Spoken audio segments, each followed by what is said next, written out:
Bien, primeramente estoy muy agradecido al Señor por el privilegio que me dan de poder compartir la palabra de Dios.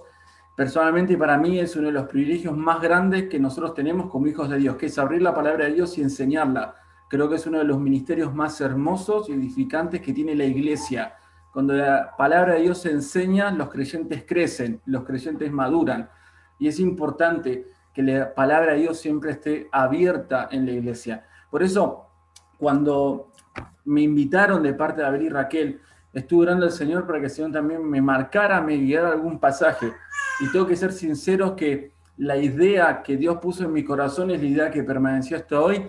Es una idea que Dios ha inquietado en mi corazón, pero que todavía tiene que seguir trabajando. Si bien nosotros, o los que les toca enseñar, si bien debemos respaldar con nuestra vida, también debemos reconocer que la obra del Señor en nuestras vidas no finaliza hasta el momento que el Señor regrese. Estamos en proceso de perfeccionamiento, pero yo puedo decir por mi parte que el tiempo que pude pasar con la palabra de Dios fue un tiempo para tomar decisiones, para quizás afirmar ciertas cosas que me ayudan en mi caminar con el Señor. Entonces, a mí me gustaría introducir este tiempo haciéndote pensar en el momento en el que conociste al Señor. Todos nosotros hemos llegado a Cristo de diferentes maneras. Algunos han escuchado el Evangelio y en el primer momento han sido salvos porque han aceptado el regalo de Dios. Otros quizás han venido luchando, quizás han escuchado el Evangelio repetidas veces, han rechazado el mensaje, pero en algún momento el Señor nos salva cuando finalmente dejamos de luchar con el mensaje del Evangelio y aceptamos el don de Dios que es el Señor Jesucristo.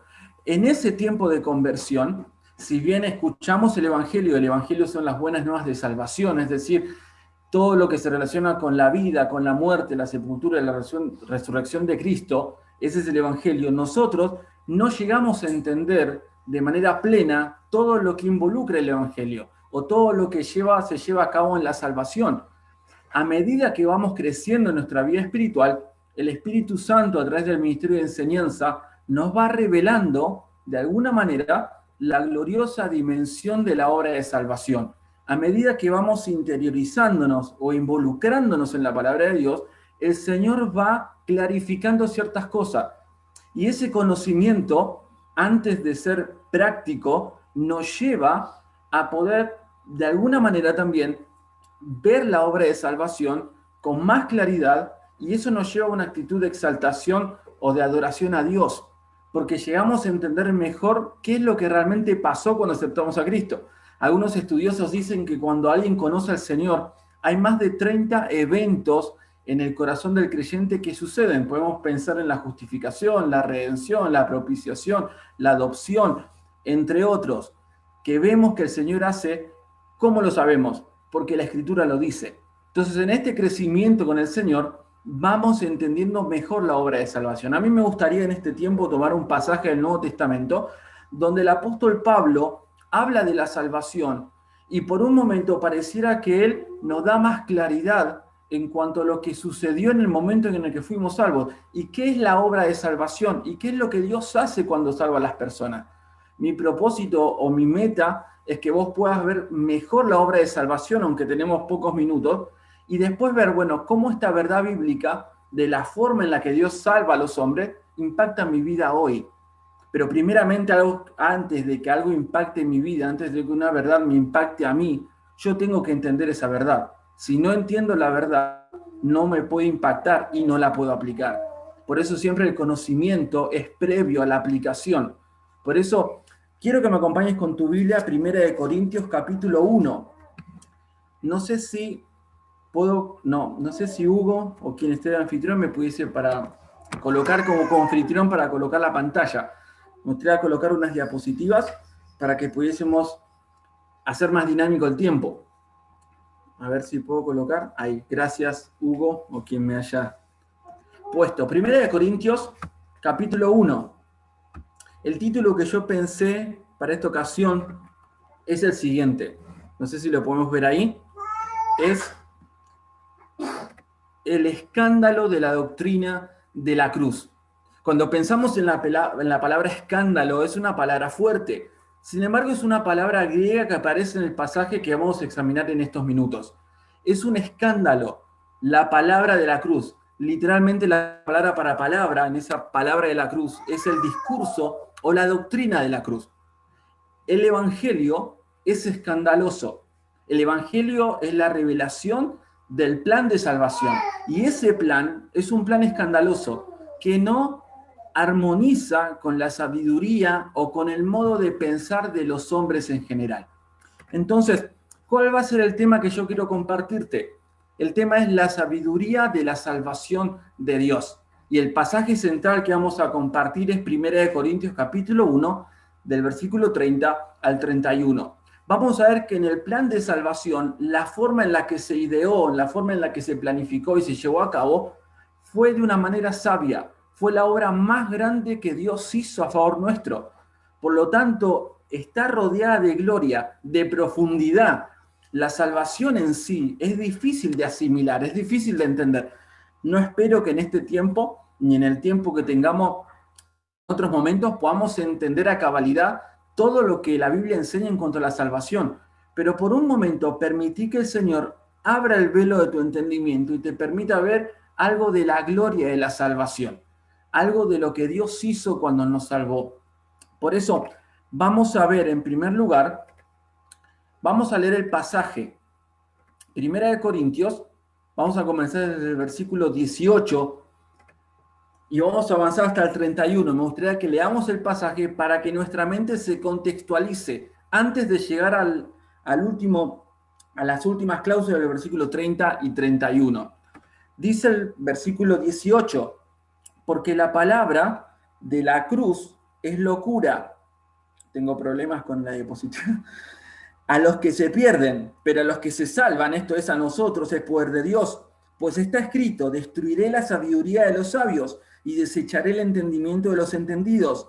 ¿Dónde está el sabio? ¿Dónde está el escriba? ¿Dónde está el disputador de este siglo? ¿No ha enloquecido Dios la sabiduría del mundo? Pues ya que en la sabiduría de Dios el mundo no conoció a Dios mediante la sabiduría, agradó a Dios salvar a los creyentes por la locura de la predicación.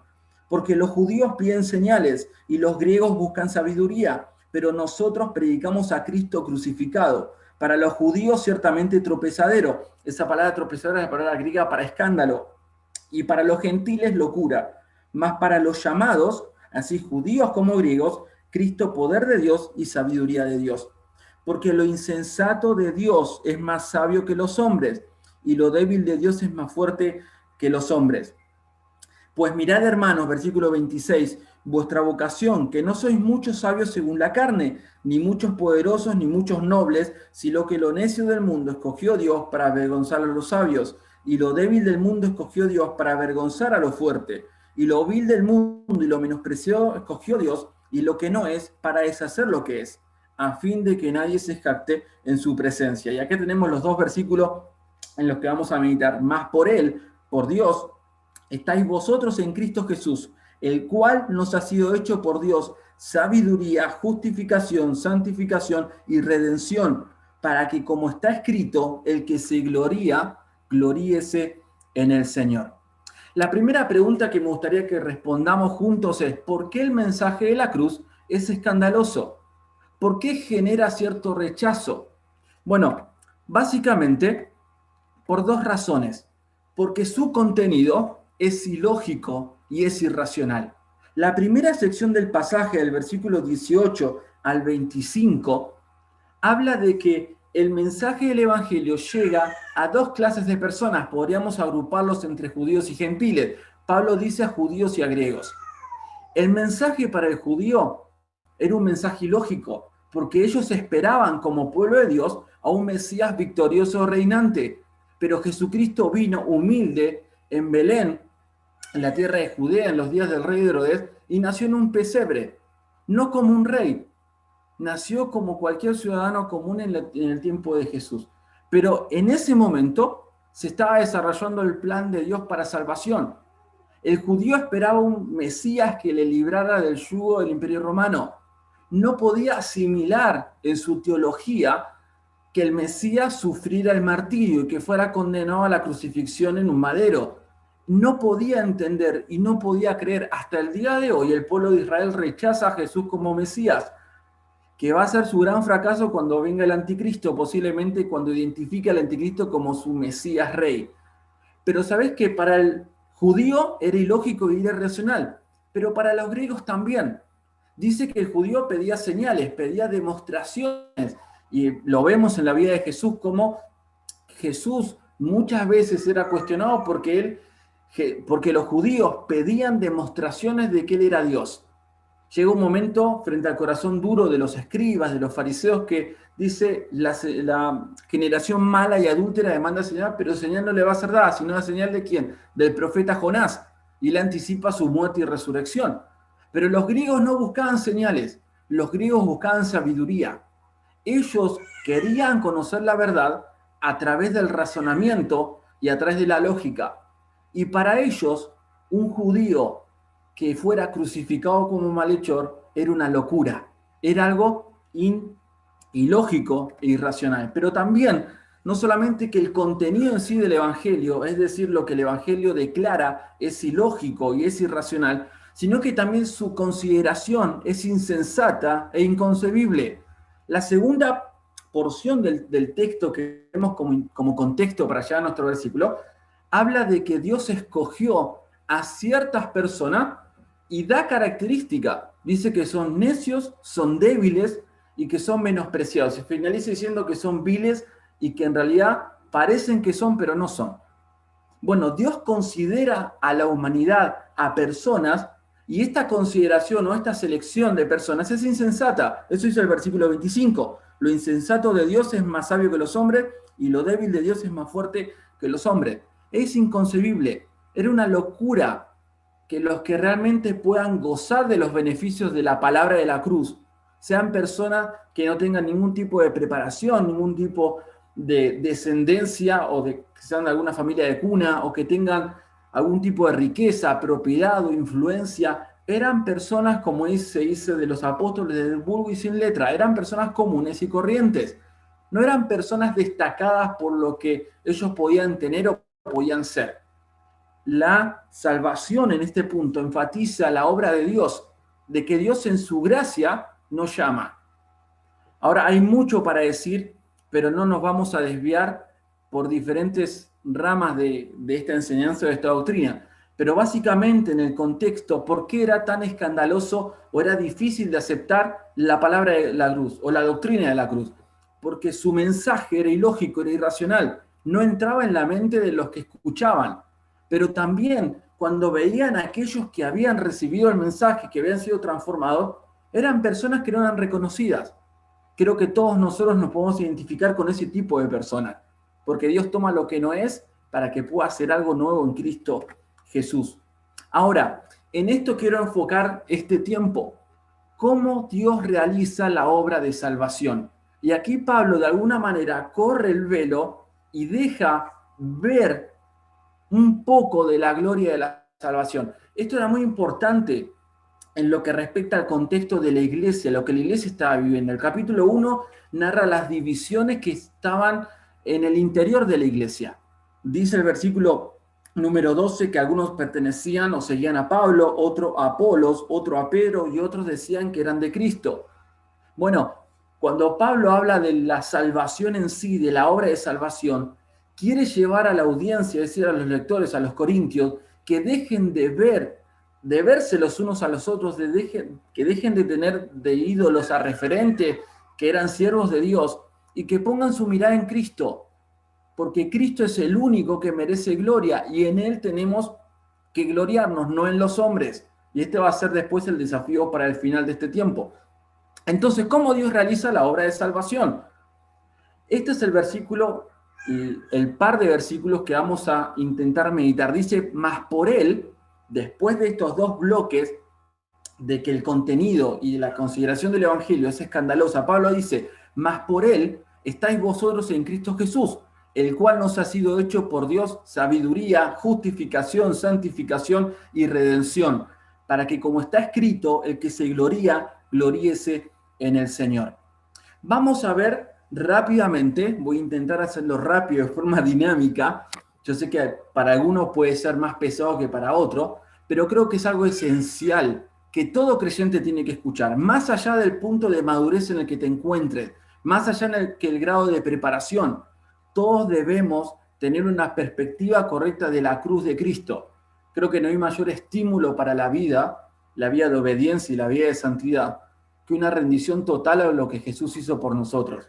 Nosotros vivimos porque Él murió y nosotros debemos vivir a Cristo, como decía Pablo, porque para mí el vivir es Cristo y el morir es ganancia. En primer lugar, la salvación, Dios la realiza por la iniciativa del Padre. Lo realiza a través de la acción o la actividad de Dios el Padre. Dice el versículo 30, mas por Él estáis vosotros. En el contexto, en el versículo número 28, aparece el sujeto que ejecuta la acción, que en este caso dice el versículo, y lo menospreciado escogió Dios. Dios es el sujeto que realiza la acción que dice que por Él estamos nosotros, después dice, en Cristo Jesús. Hay una participación activa del Padre. Dios es el que inicia la obra de salvación. Esto quizás es un poco pesado, pero creo que es importante. A veces pensamos que la salvación es simplemente la obra de Dios. Es verdad, pero quizás le podemos dar más contenido a esa verdad. La salvación, de acuerdo a la palabra de Dios, es una obra trinitaria, es decir, es una obra en la cual se lleva a cabo a través de las tres personas divinas. Sin embargo, yo puse aquí la salvación es una obra trinitaria, sin embargo, dentro del ser divino, Dios es un ser, no es una persona. Las tres personas divinas ejercen funciones distintas en el plan de salvación. Cuando pensamos en la Trinidad, que es una doctrina que necesitamos conocer y necesitamos enseñar, aunque este no es el énfasis, aunque sí vamos a hablar de la Trinidad, es importante que las doctrinas o las enseñanzas del Nuevo Testamento las veamos a la luz de la participación de Dios el Padre, Dios el Hijo, Dios el Espíritu Santo. Ninguna de las tres personas divinas está inactiva cuando alguna realiza una acción. Si el Padre ejecuta una acción, el Hijo y el Espíritu también. Si el Hijo realiza una acción, el Padre y el Espíritu también. Y si el Espíritu lleva a cabo una acción, el Padre y el Hijo también. Por lo tanto, cuando entramos un poco más en la salvación, nos damos cuenta que fuimos salvos porque es un plan que fue trazado y fue llevado a cabo por tres personas divinas. Las tres son Dios eternamente y para siempre. ¿Cómo podemos quizás decir esto? Hay aspectos del ser divino, de las personas divinas, que son aspectos ontológicos. ¿Qué significa esto? Que conciernen o que se relacionan con la naturaleza o la esencia de Dios. Ni el Padre, ni el Hijo, ni el Espíritu Santo son diferentes en ese sentido. Los tres son eternos, los tres son santos, los tres son justos, los tres tienen todos los atributos o las perfecciones de Dios. Pero esto no significa que sean distintas en funciones, en las tareas que llevan a cabo, para que se entienda. Dentro del plan de salvación, cada una ejerce una función distinta. El Padre planifica y llama. Segunda de Timoteo 1:9 dice lo siguiente. Segunda de Timoteo 1:9 dice, quien nos salvó y llamó con llamamiento santo, no conforme a nuestras obras, sino según el propósito suyo y la gracia que nos fue dada en Cristo Jesús antes de los tiempos de los siglos. En el propósito de Dios, un propósito eterno, se llevó a cabo la planificación eterna del eterno plan de salvación. Esa es la responsabilidad del Padre. Es la mente que diseña o que lleva a cabo la planificación, pero también Él es el que llama. Él es aquel que realiza el llamamiento. Dice que nos salvó y nos llamó con llamamiento santo. Él es el que nos lleva a Cristo. Después, el Hijo, Dios el Hijo, es el que redime y salva. Redimir es comprar. Vamos a ver algo después de eso. Cuando en los tiempos bíblicos habían esclavos, las personas podían comprar esclavos y los podías liberar en algunas ocasiones. Bueno, nosotros, la Biblia dice que éramos esclavos del pecado, y el Hijo vino a redimirnos de toda iniquidad. Él vino a comprarnos para hacernos libres y sacarnos para siempre del mezclado de esclavitud del pecado, de Satanás, para que vivamos para Él. Esta acción la realiza el Hijo y Él también salva. Lucas capítulo 19, versículo 10, es un versículo que conocemos, dice que el Hijo del Hombre no vino a buscar y a salvar lo que se había perdido. Y Efesios 1:7 dice que somos salvos en la redención de la sangre de Cristo. Por lo tanto, el Hijo redime y salva, pero el Espíritu, la tercera persona de la Trinidad, regenera y sella. La regeneración es el nuevo nacimiento. Cuando yo conozco a Cristo, paso a nacer de arriba, paso a nacer en la familia de Dios. Soy formado como una nueva criatura en Cristo. Esta es una obra particular del Espíritu Santo, el que regenera y también sella. Eso es lo que dice Efesios 1:13 y 14, que fuimos sellados con el Espíritu Santo de la promesa. Es decir, que a través de ese acto pasamos a pertenecer a Dios. Somos propiedad exclusiva de Dios. Por eso te das cuenta que dice aquí, mas por Él estáis vosotros. La obra comienza ¿en quién? En el Padre, aunque hay ciertos aspectos de la salvación que conciernen no solamente al Padre, a las tres personas divinas. De esta manera, la salvación es, en primer lugar, una obra que inicia en Dios sin la participación del hombre en su planificación ni en su ejecución. Es decir, que antes de los tiempos de los siglos, como dice el pasaje de 2 Timoteo 1:9, donde solamente estaban en comunión y armonía perfecta el Padre, el Hijo y el Espíritu Santo, en ese tiempo donde ninguno de nosotros estaba, ya estaba en diseño el plan de salvación. Como dijo en un momento Samuel Pérez Millos, que antes que Dios diga, sea la luz, Él dijo, sea la cruz, porque dice que era un cordero destinado desde antes de la fundación del mundo. Por eso, en ese momento, ninguno de nosotros estaba. Significa que el hombre no planifica la salvación. Y tampoco el hombre la ejecuta, sino que la ejecuta el Hijo cuando muere en la cruz por nosotros. Esto va a ser importante después en la aplicación. Si bien el hombre, y quiero hacer una aclaración, porque quizás alguno puede luchar con sus pensamientos después, el que escuche entienda, si bien la salvación dice al final que es de Dios, eso no quita la responsabilidad del hombre. La salvación es de Dios y todo lo que concierne a salvación es de Dios. Él es el que hizo el plan de salvación. Pero toda responsabilidad de condenación concierne a nosotros. Dice Juan capítulo 3 que esta es la condenación, que la luz vino al mundo y los hombres amaron más las tinieblas que la luz, porque sus obras eran malas. Por eso el hombre merece la condenación, porque voluntariamente rechaza la salvación que es en Cristo Jesús. El Salmo 3:8 y Jonás 2:9, de manera resumida, dicen que la salvación es de Dios o que la salvación es de Jehová. Él es el que inicia, vamos a ver después, él inicia el proceso de salvación en la justificación, la lleva adelante en el proceso de santificación y la finaliza en la redención o en la glorificación, cuando estemos en el cielo y seamos para siempre personas libres de todo pecado, de toda maldad.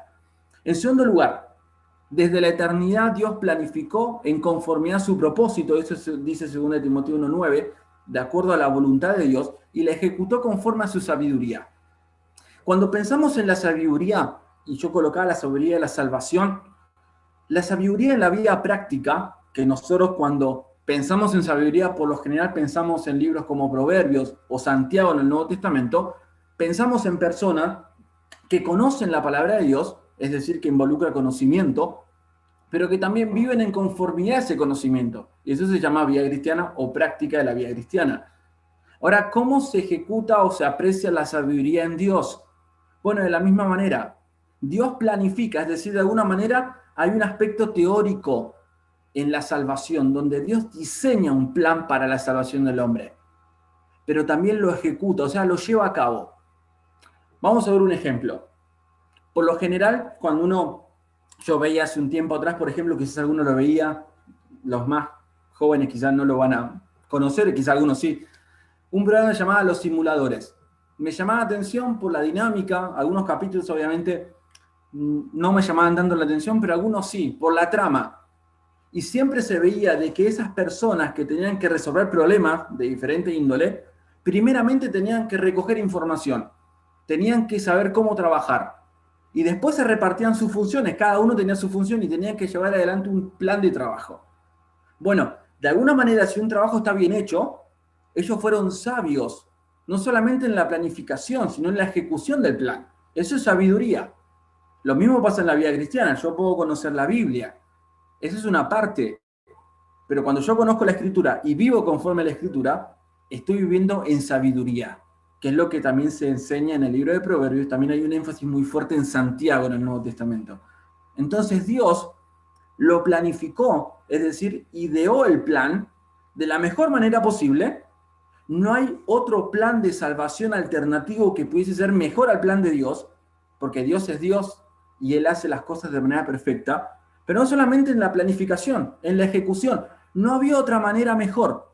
Es decir, que si pensáramos en otro mundo posible, con otra manera posible de hacer el plan de salvación y de llevarla a cabo, no había otra manera. O sea que la mejor opción, no sé si opción es la mejor palabra, la mejor forma o manera de llevar a cabo la redención de las personas era a través de la muerte de Cristo.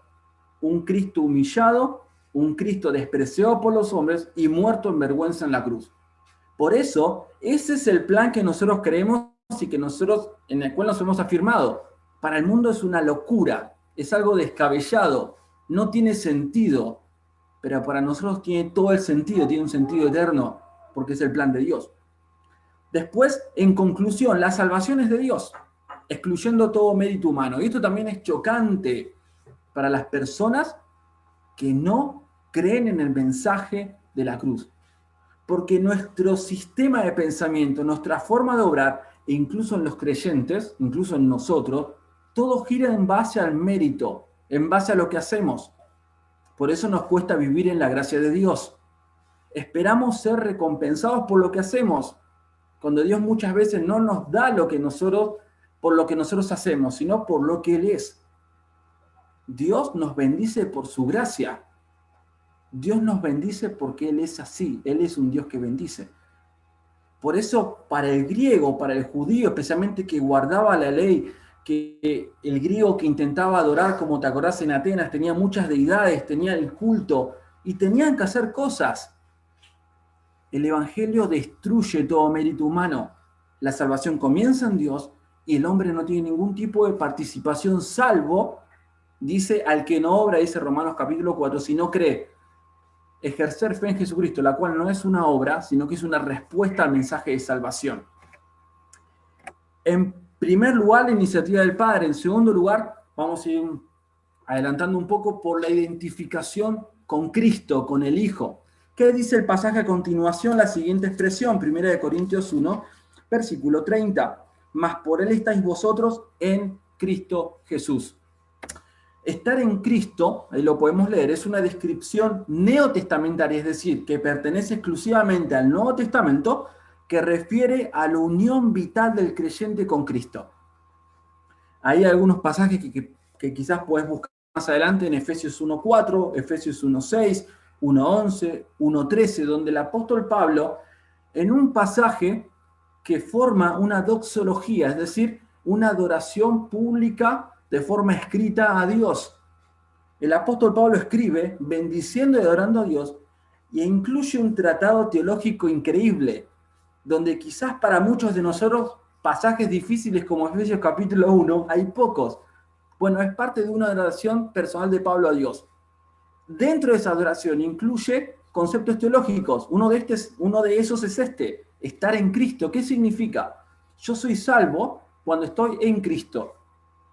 No soy salvo por estar cerca de Cristo.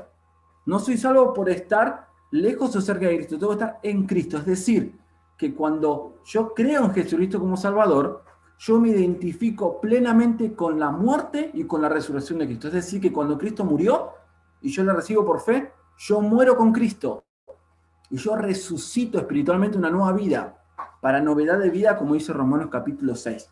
Cuando hablamos de estar en Cristo, para que lo entendamos, y no tenemos el tiempo para desarrollarlo, pero para que quede claro, es un sinónimo en el Nuevo Testamento para decir que somos salvos. O sea, si una persona está en Cristo, es salva. Si no está en Cristo, no es salva. Haga lo que haga. Hay dos ilustraciones en el Nuevo Testamento que nos ayudan a entender un poco mejor lo que es estar en Cristo. Uno está en Juan capítulo 15, versículo del 1 al 7. Dice así la palabra de Dios. Yo soy la vid verdadera y mi Padre es el labrador. Todo pámpano que en mí no lleva fruto, lo quitará, y todo aquel que lleva fruto lo limpiará, para que lleve más fruto. Ya vosotros estáis limpios por la palabra que os he hablado. permaneced en mí y yo en vosotros.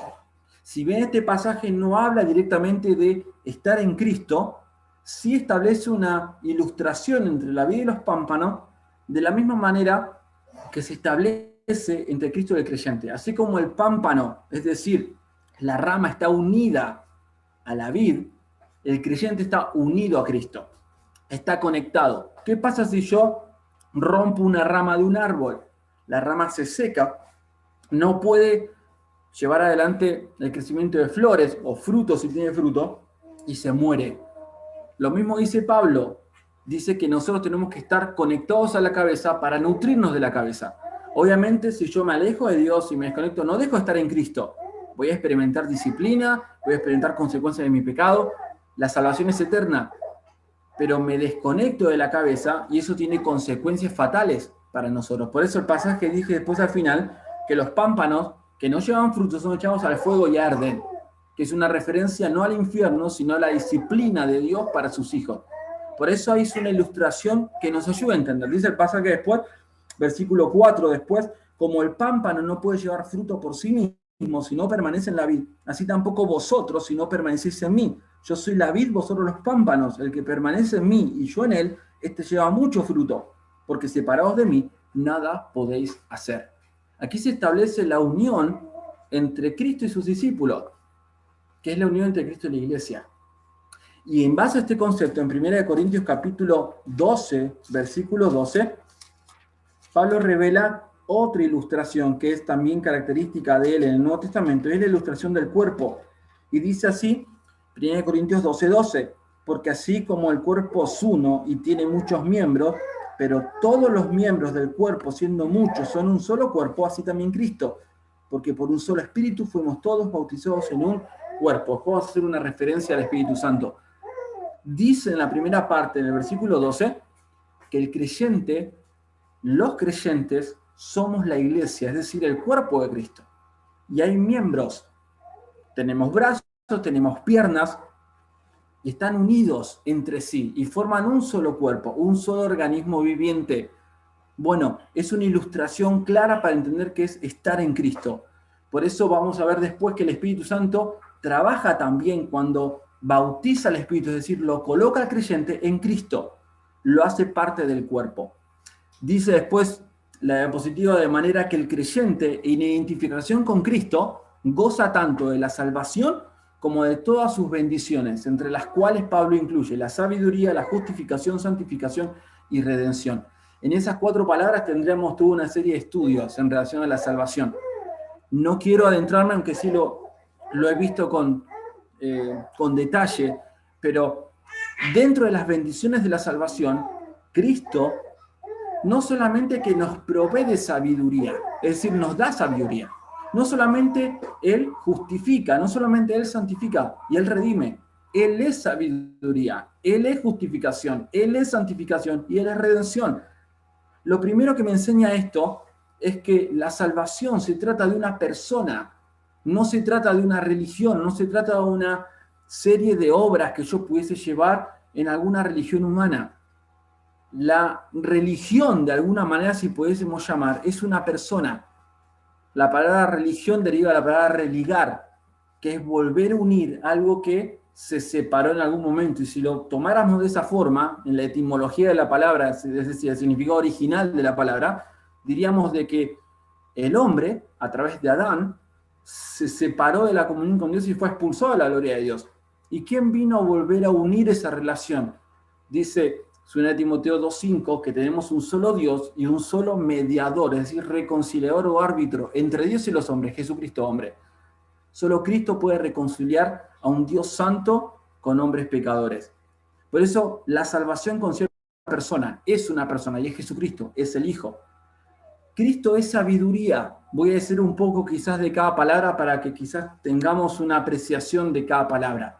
Sabiduría es la palabra griega para Sofía, y era muy importante en el contexto de la iglesia de Corinto, donde los griegos, a través de la erudición, el conocimiento, ostentaban la sabiduría o la filosofía humana. Pero Pablo se presenta no con sabiduría de palabras. Él presenta, dice, no me propuse saber entre vosotros, sino a Jesucristo y este crucificado. Cristo es sabiduría. Cristo, dice Juan capítulo 1, que es el logos de Dios, es el verbo de Dios. Esto significa de que el discurso de Dios, es decir, lo que Dios es, lo manifiesta Jesucristo. Si quiero conocer a Dios, tengo que conocer a Cristo. Si no conozco a Cristo, es imposible que pueda conocer a Dios. Una persona lo explicó de esta manera: todo lo que se relaciona con Dios se vuelve asimilable en Jesús. Y daba este ejemplo. Si nosotros, por ejemplo, bueno, no sé si alguno tuvo la oportunidad de vivir en el campo. Yo estuve en el campo, pero no he crecido ni he vivido en el campo. Pero por lo general las gallinas se alimentan con maíz. Y ellas pueden comer maíz, pueden alimentarse de maíz y asimilarlo, sí, porque su cuerpo está preparado para eso. Ahora, ¿qué pasa si yo como maíz? No, no se puede. Tengo que prepararlo, tengo que procesarlo para poder ingerirlo. Ya sea que lo utilice para hacer pochoclo, diferentes cosas que puedo hacer en la cocina, lo tengo que llevar a un proceso de preparación para poder alimentarme. Bueno, de alguna manera, Dios no puede ser asimilable a nosotros, todo lo que Dios es, si no es a través de Cristo. Cristo es el canal por el cual Dios se revela a nosotros. Sin Cristo no hay conocimiento de Dios, sin Cristo no hay salvación. Y no hay ningún tipo de bendición de Dios si no es a través de Cristo.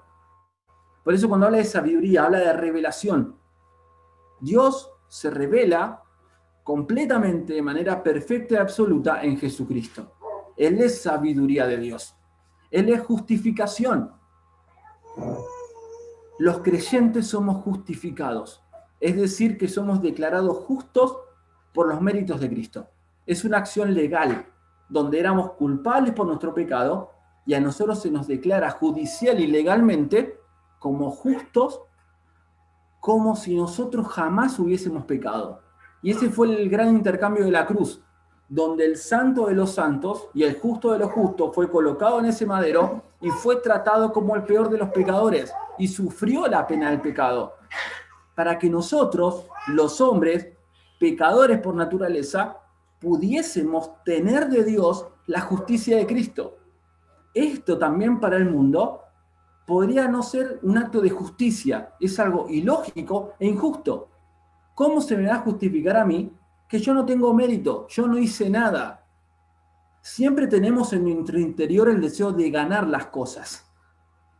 Bueno, debemos aprender a soltar ese deseo, a decir: Señor, te pido que pueda experimentar tu gracia en mi vida, no por lo que yo haga, sino por lo que tú eres, tanto en la salvación, que ya lo hemos vivido, como también en la vida cristiana. Y eso nos lleva a la santificación, que es el proceso por el cual somos conformados como Cristo. Nosotros somos salvos y tenemos una imagen distorsionada por el pecado. Somos pecadores y fallamos. Y en este tiempo en la tierra vamos a fallar constantemente. Pero ¿cuál es el trabajo del Espíritu Santo? Conformarnos a la imagen de Cristo. Pero aquí el pasaje dice que ese proceso es Cristo, es decir, que si no estamos en comunión con Cristo, como te decía, nutridos de la cabeza, no podemos reproducir a Cristo. Alguien dijo en un momento que comunicamos lo que sabemos, pero reproducimos lo que somos. No podemos reproducir a Cristo si no estamos con Cristo. Por eso, ¿cómo tengo victoria en la vida cristiana? No es por una serie de reglas, no es por no hacer esto. Nos estamos pareciendo mucho a la iglesia en Colosas, que no manejes, no toques, no gustes, no. La santificación es una persona. En cuanto yo viva a Cristo y sea como Cristo, voy a poder decir lo que decía el apóstol Juan: el que permanece en él debe andar como él anduvo. Y va a haber un proceso de santificación o de maduración. Voy a crecer en mi vida espiritual. Pero también Cristo es redención. Y te decía algo de la redención recién, de que es el pago para la liberación de un esclavo. Cristo nos liberó en la cruz de la condena y la pena del pecado. Pero en este pasaje también hay un énfasis escatológico, es decir, futuro. Vamos a ser redimidos de la presencia del pecado. En el cielo no va a haber maldad, no va a haber enfermedad, no va a haber dolor y no va a haber ningún tipo de mal. Esto es Cristo. Por eso, Pablo dice a la iglesia en Colosas que Cristo es en vosotros esperanza de gloria. En Él tenemos esperanza, en Él encontramos redención para esta vida y para la vida venidera. De esta manera, atrás, creo que va a estar después. En tercer lugar, por la intervención del Espíritu Santo, dice en Cristo Jesús. El bautismo del creyente en el Espíritu Santo, si bien en el pasaje no se nombra explícitamente a la tercera persona de la Trinidad, sí está indirectamente detallada, porque se dice que está en Cristo el creyente. El bautismo del creyente en el Espíritu Santo es la inserción o la colocación del creyente en el cuerpo de Cristo. Es cuando somos salvos, vos pasás a formar parte del cuerpo de Cristo, pasás a formar parte de la iglesia. ¿Quién hace esa obra? El Espíritu Santo. Una verdad bíblica análoga. Análoga significa similar a la identificación vital con Cristo. El cuerpo, la ilustración del cuerpo, es una ilustración que enseña lo mismo que la identificación con Cristo, es decir, la unión con Cristo. De esta manera, las tres personas divinas, si bien iguales en términos ontológicos, es decir, que son iguales, los tres son Dios, eso quiere decir, no así son distintos en las funciones dentro del plan de salvación. No sé si consideraste en algún momento esto que estamos viendo, pero por algún momento quiero mostrar a través de la Biblia que la salvación no es tan simple como a veces pensamos. La salvación es una planificación detallada de un plan que es glorioso, que es increíblemente maravilloso, inconcebible, increíble. No sé si puedo ajustar mi mente a alguna otra palabra, pero que no podemos llegar a entender en totalidad. Pero te digo, cuando en este tiempo yo estoy estudiando, estoy intentando también buscar la relación que tiene la enseñanza de la Biblia con la Trinidad, y te vas a maravillar de ver cómo cada enseñanza bíblica de la Biblia incluye algún aspecto trinitario. Por ejemplo, algo que a mí me encantó, un predicador decía, hablaba de la seguridad de salvación, y él decía, ¿por qué no se puede perder la salvación? Y tenemos muchos motivos bíblicos para respaldar la seguridad de salvación, pero este hombre dio la atención especial a un detalle trinitario. Él dijo, yo no me puedo perder porque Judas dice de que el Padre es el encargado de guardarme sin caída, es decir, que no caiga de la gracia. El Hijo es el que recibe del Padre, dice que no pierda nada, dice sino que lo resucite todo en el día postrero. Tiene un compromiso con el Padre. Y el Espíritu Santo es el que te sella. Por lo tanto, es como una puerta con 3 cerrojos. ¿Puedo perder la salvación? Absolutamente no, de ninguna manera. Porque hay compromiso de 3 personas divinas que han prometido guardar para siempre al creyente. Por eso la verdad bíblica tiene más contenido cuando se ve a las personas divinas obrar en sus funciones respectivas, es decir, obrar de forma separada, aunque las 3 son una, y este es el misterio de la Trinidad, pero las 3 ejercen funciones distintas. Vamos a ir avanzando. De esta manera la salvación, esto es en relación a Cristo, es una obra que se lleva a cabo en Cristo, es decir, en plena identificación con Él en su muerte y resurrección. Yo no soy salvo si no estoy en Cristo. La salvación del hombre es en relación a una persona, es decir, Jesucristo, fuera del cual nadie puede ser salvo. Hechos 4:12 dice que en ningún otro hay salvación porque no hay otro nombre dado a los hombres en que podamos ser salvos. ¿Cuál es el propósito de la obra de salvación? Y esta quiero enfocar ya para la aplicación. Hemos visto de manera breve, hay mucho para decir, he dicho poco, si alguno cree que he dicho mucho, he dicho muy poco de la obra de salvación. Esa es la gran paradoja de este tiempo. Pero, ¿cuál es el propósito? Que no solamente la salvación tiene, sino que el propósito de Pablo al enseñar esto. Porque esto que Pablo enseña es doctrina, es la doctrina de la cruz. Y como toda doctrina tiene que tener una aplicación práctica. ¿Cuál es la meta de esta enseñanza? Dice 1 Corintios capítulo 10, versículo 31, para que como está escrito, el que se gloría, gloríese en el Señor. Este es el gran propósito de Pablo a la iglesia en Corinto. Él cita de una manera personal, con su propio estilo, cita una profecía, una sección de la profecía de Jeremías, capítulo 9, 23 al 24, donde dice que no tienen que gloriarse en su valentía, en su fuerza, en su riqueza, sino que dice que se gloríe gloríese en entenderme y conocerme. A mí me encanta esa expresión, porque Dios dice que su voluntad es que le entendamos y que le conozcamos. A veces decimos, no se puede entender a Dios. ¿Lo has intentado? No podemos entenderlo a cabalidad y de forma completa, pero eso no significa que no siga siendo la voluntad de Dios para nuestras vidas. Entenderme y conocerme. En eso tenemos que gloriarnos. No tenemos que gloriarnos en los años de ministerio, no tenemos que gloriarnos en nuestro testimonio personal, no tenemos que gloriarnos en los dones que hemos tenido, que nos han sido dados, no tenemos que gloriarnos en el tiempo de creyente que tengamos. Tenemos que gloriarnos en entender y conocer a Dios, en entender y conocer su obra de salvación. Esto es lo que Pablo quiere unir al pasaje en Primera de Corintios. Gloríese en el Señor. Mirá,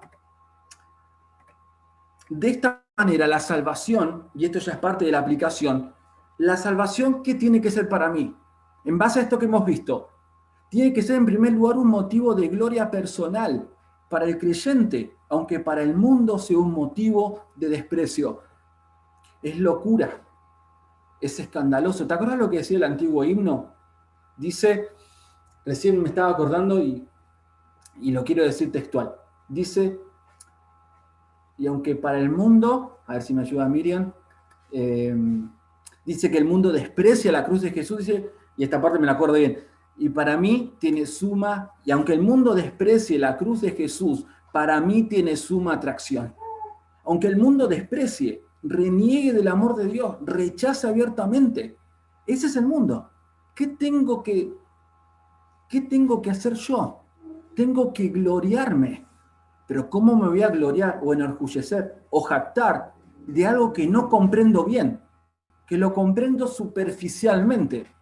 Bueno, alguien dijo con mucha precisión y con mucha sabiduría que una elevada teología me lleva a una elevada doxología.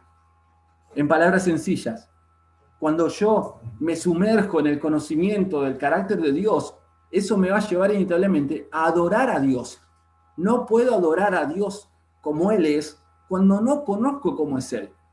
¿Querés tener una vida de adoración y alabanza a Dios? Involucrate, sumergite en el océano de la palabra de Dios. Alguien lo dijo de esta manera, que hay dos tipos de creyentes. El conocimiento de Dios es como un gran océano. Están aquellos que están continuamente buceando en el conocimiento de Dios para conocer a Dios. Y hay otros creyentes que viven de playa en la arena. ¿Entendés la ilustración? ¿Qué tipo de creyente sos? El que está tomando sol en la arena y adelante suyo, en su Biblia hay un océano de conocimiento que te puede llevar a una profunda comunión con Dios y una profunda adoración. ¿O sos de aquellos que buscas cada día crecer, como dice Pedro, en la gracia y el conocimiento de nuestro Salvador Jesucristo? En segundo lugar, la salvación es una manifestación de la sabiduría de Dios, es decir, del obrar de Dios en su realización de la obra más gloriosa jamás hecha. La salvación es una demostración de la sabiduría de Dios. ¿Querés saber qué tan sabio puede ser Dios? ¿Qué tan bien puede hacer las cosas? Mirá la cruz de Cristo. Y vas a quedar impactado de la exhibición del amor de Dios y de la justicia de Dios. En tercer lugar, un motor impulsador en todo cuanto haga, puesto que es la mayor obra de Dios en favor nuestro, y como tal debe alterar todo aspecto de mi vida. Quiero vivir una vida comprometida con el Señor, una vida de santidad, una vida de ministerio, una vida de predicación del Evangelio, una vida de ejercicio de dones, una vida activa para Cristo. Enamórate profundamente del Salvador, de la cruz de Jesucristo. No va a haber estímulo necesario, ni sustento, ni ministerio. Se puede perder todo, pero el hombre que tiene a Cristo tiene todo, aunque no tenga nada. Ese es el gran desafío que tenemos como creyentes. ¿Cómo esta verdad bíblica debe afectar mi vida? Ya estoy terminando, lo siento por el tiempo. ¿Qué pasa cuando yo obedezco este mandato de el que se gloríese en el Señor? Bueno, quiero dejarte algunos pincelazos de lo que Pablo dice en el resto del Nuevo Testamento, que son consecuencias lógicas de gloriarme, de realmente abrazar esta verdad de la salvación. Si me glorío en Cristo, puedo vivir para Cristo. ¿Cómo Pablo pudo llegar a decir en Filipenses 1:21? Porque para mí el vivir es Cristo y el morir es ganancia. Lo decimos, lo memorizamos, pero ¿lo puedes decir con tu corazón, en plena sinceridad con Dios? Difícilmente. Quizá muchos sí. ¿Cómo me di cuenta? Como alguien dijo, no solamente hay que estar dispuesto a morir por Cristo y ser mártires por Cristo. Ninguno muere por Cristo si primeramente no vive para Cristo. Cuando yo me glorío de esta verdad, digo, Señor, abrazo la salvación y abrazo al Salvador, y es lo más precioso y valioso para mí. Señor, entrego mi vida completa y vivo para Cristo. También cuando me glorío en Cristo, no voy a estar avergonzado de Cristo. Eso dice Romanos 1:16, porque no me avergüenzo del Evangelio. Pablo le exhorta a Timoteo, no te avergüences de mí, preso suyo, ni de Jesucristo, nuestro Señor. ¿Te ha costado predicar el Evangelio? ¿Te ha dado vergüenza predicar el Evangelio? Quizás uno de los problemas puede ser este, no te estás gloriando en Cristo. Decime, bueno, todos aquellos que son padres o quizás tienen sobrinos, tienen familia, cuando vos te sentís bien con una persona, por ejemplo, yo ahora tengo a Rebeca, tengo a mi hijita, yo realmente estoy orgulloso de ella y la amo y la quiero. ¿Voy a andar escondido de ella? O sea, ¿la voy a andar escondiendo? ¿La voy a llevar a la iglesia y la voy a tapar la cabeza para que nadie la vea? No. ¿Por qué?